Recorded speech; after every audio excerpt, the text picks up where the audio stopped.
मंडळी नमस्कार, मी कौशल्या. आज आपण बनवणार आहोत मेथी पराठे. एक मेथीची गड्डी घेतलेली आहे मी, गव्हाचं पीठ घेतलेलं आहे, हळद, मीठ, 10-12 मिरच्या, लसूण, धनापूड, जिरापूड, कोथिंबीर आणि थोडंसं बेसन पीठ आणि तीळ आणि थोडंसं तेल आपण मळण्यामध्ये घेणार आहोत. अद्रक लसूण पण घेतलेलं आहे. मेथी आणि कोथिंबीर थोडीशी घेतलेली आहे मी. आपण इथं बारीक चिरून घेऊयात, धुवून चिरून घेऊयात.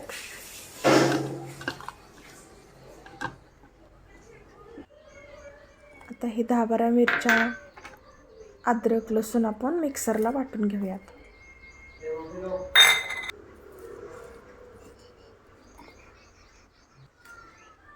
गव्हाचे पीठ मी एक साधारण 8-9 चपात्या होईल एवढं घेतलेलं आहे. आपल्याला ह्याच्यामध्ये 1500 पराठे होतात. ह्याच्यामध्ये टाकले मी धना पावडर, हळद, मीठ, तीळ घेतले, जरा जास्तच टाकले मी, बेसन, लाल तिखट 1 चमचाभर, जिरा पावडर भाजून केलेली आहे मी 1 चमचाभर घेतलेले, तेल 2 चमचे आणि मेथी बारीक कापून आपण गव्हाच्या पिठामध्ये कापून घेऊयात. हे पराठे खूप छान होतात आणि खायला पण खूप छान होतात. आणि प्रवासामध्ये आपण 3 दिवस पण हे पराठे चांगले राहतात, तर प्रवासामध्ये घेऊन जाऊ शकतो, नाश्त्यामध्ये. आणि दही, लोणचे, बटर बरोबर खाऊ शकता, खूप छान लागतात चहाबरोबर. आता आपण मेथी कापून घेतलेली आहे ते याच्यामध्ये टाकून घेऊयात.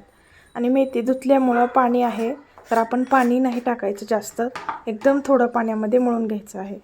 हे वाटण करायचं, हिरवी मिरचीचं, अद्रक आणि लसणाचं वाटण, सगळं मसाले टाकल्यानंतर हाताने चांगलं कालवून घ्यायचं.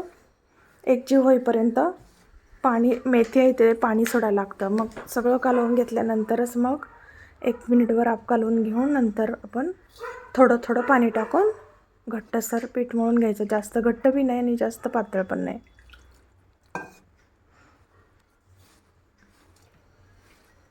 अशा पद्धतीने पीठ मळून घ्यायचं.